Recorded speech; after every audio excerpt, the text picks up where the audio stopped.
Hi, welcome to Kaylee's Rockin' Reviews, where you'll see me drinking tea, talking about books, and rocking in my chair. Today I'm going to be reviewing The Only Ones by Aaron Starmer. This is a mid-grade novel by one of my favorite authors, and I think it doesn't get as much love as it should. I really think everyone needs to read this. If you like books about child-only communities, you will love this book.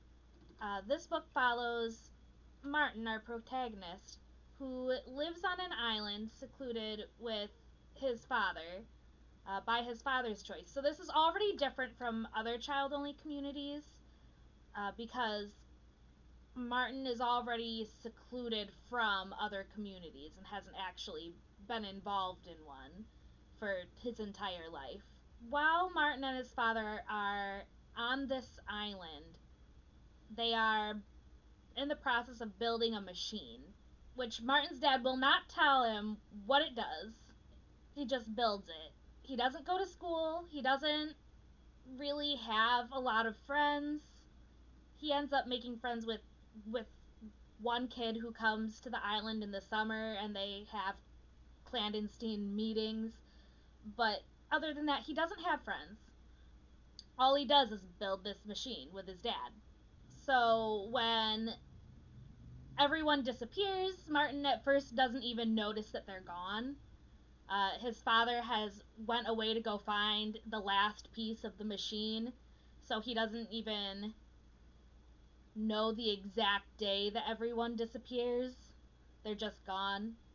So in other child-only communities, it's apparent right away that something's different, that the adults are gone.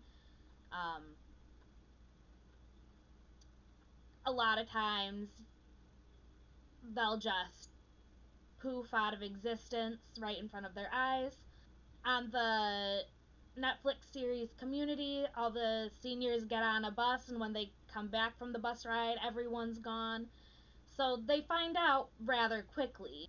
But in this one, we're not exactly sure how many days Martin spends alone on his island before he knows that everyone's gone.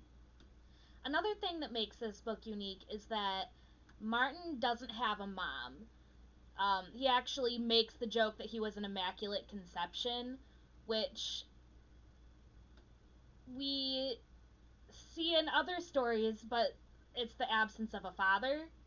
So it's just a really weird switch up there. So once Martin does realize that everyone's gone from this island, he decides to leave the island after, of course, reading every single book on the island, because why not? I would do the same thing. But once he exhausts his supply of books, he leaves the island and finds this child-only community. Everyone in this community, even though they've been a part of a community before, they've all been so self-absorbed that they haven't really engaged with their community. So they're all in a similar-ish boat as Martin. But every single one of these characters is so unique and so interesting, but also so selfish and self-absorbed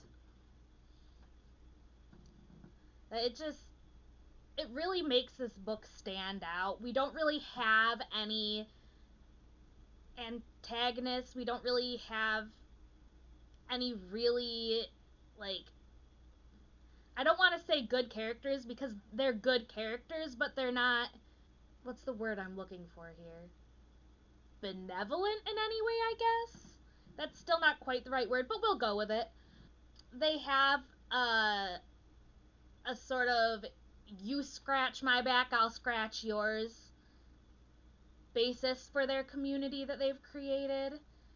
Everyone has their own job, everyone has their own specialty, and they'll trade those services just enough to make the community work, but then they'll go back to their own projects inside their own houses.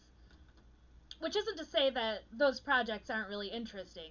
We have Darla, who claims to be the leader of this group, but really everyone's so self-absorbed that they don't really acknowledge her that much as a leader. She just likes to puff herself up and say that she's the leader. But she's got a monster truck. So she goes out and gets supplies in her big old truck going over rough terrain. And then we've got Lane, who has completely stripped out her house. Like, every story, she's stripped it out so that she can make these giant Rube Goldberg machines. And then she charges admission for people to come in and see them. Then we have our kid who grows the food. We've got our kid Henry who does all the hunting. And then there's Nigel, who is an odd one, to say the least. He has gathered up all of the animals in this town and all the animals that he found along the way to this town. I don't know why. For some reason, he has a tiger and a Komodo dragon. I don't know. I like it. It's great. I don't know why he has them. But anyway, he's gathered up all the animals and he takes care of all the animals and claims that they talk to him and tell him the future. So yeah, there's that thrown in there just to boggle your minds a little bit. So another thing that I really like about this book is that it gets pretty dark for a mid-grade fiction. There's quite a bit of death and blood and gore in it, which is a personal preference for me. I like that kind of stuff. I always have. That's not to say that good children's and young adult lit has to be dark and gory. It absolutely does not. I have read some great books that had no gore in them whatsoever that I absolutely loved. So that's not what I'm saying at all. I just really think it works well in this one. Now, in just a little bit, I am going to be talking about some parts with spoilers in it, so be warned. But before I do that, I want to give my rating of this so everyone can see it. I definitely give this book 5 out of 5 stars. It's fantastic. If you like books like Gone, or if you like softer sci-fi like Ray Bradbury, then this book is for you. So I definitely give this 5 out of 5 stars. I think it's fantastic. I would read it again, even though this was a reread. I would definitely still read it again. And I think everyone else should too. That's some good tea. On to spoilers. If you have not read the book, stop the video now unless you're okay with getting spoilers. You have been warned. So we do find out what this machine does. This actually ends up being a time travel novel. Like, all the kids think that the other people have gone into space, or that they've dug underground for shelter, or that they've just up and vanished. But they've really been plucked out of their own time by the machine that Martin and his father were building. So Martin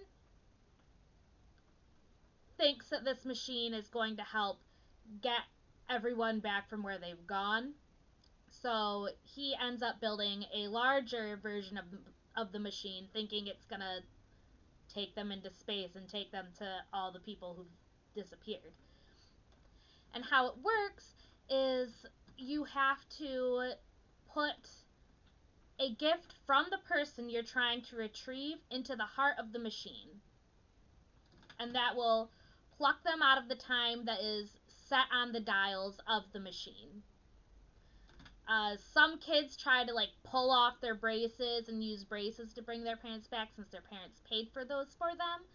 But because the braces were a necessity that was paid for them, it wasn't an honest to goodness gift. It has to be a gift. Otherwise, the machine does not work, which I found to be really interesting.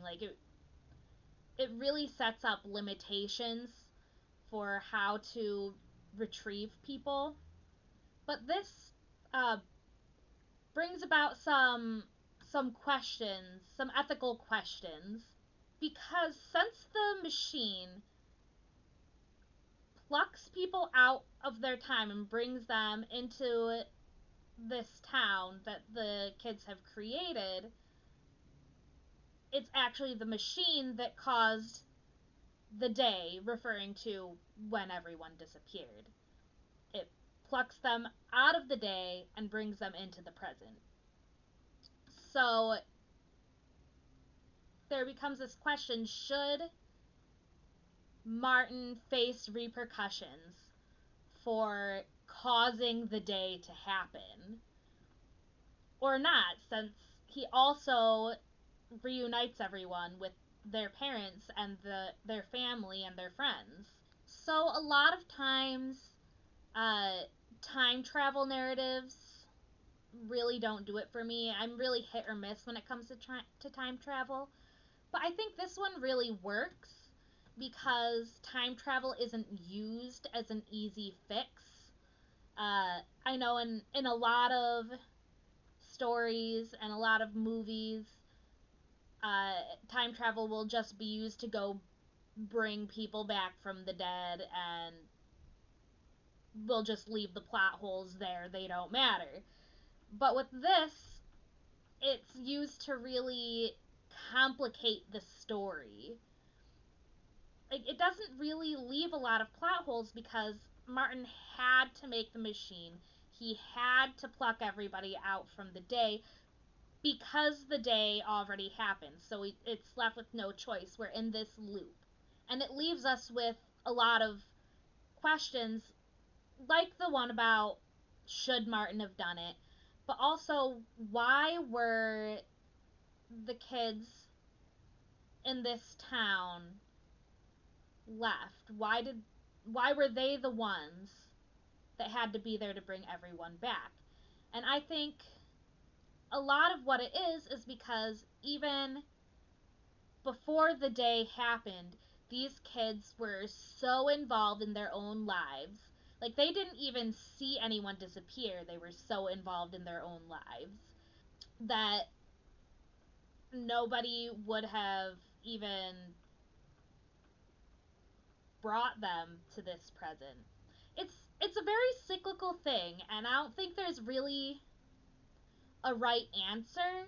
Starmer posits a couple different answers that different kids think of for this, but he doesn't try and explain it outright, which I think makes it all the more interesting because as a reader, I can try and come up with my own explanation or decide which explanation that the kids have come up with that I most agree with, and I don't have to just accept what's told to me. Whereas a lot of other time travel narratives, they will give you an explanation and just leave it there. And then I'm just sitting here like, well, hold on there. That doesn't work like that. But anyway, I'm starting to ramble on that topic.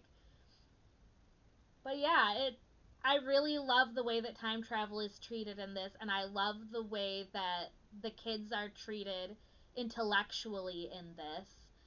Starmer really doesn't hold anything back. He doesn't treat kids stupid. He doesn't talk down to them in his writing style in this and in his treatment of time travel and all of the dark themes in this book. So yeah, those are all the reasons why I love The Only Ones. So go ahead, pick it up, read it, reread it, and then leave a comment below. I would love to hear your thoughts on the subject. So thanks for watching. If you liked what you saw, click subscribe so you can watch more of my videos. I upload every Saturday. Stay happy, stay healthy, and rock on.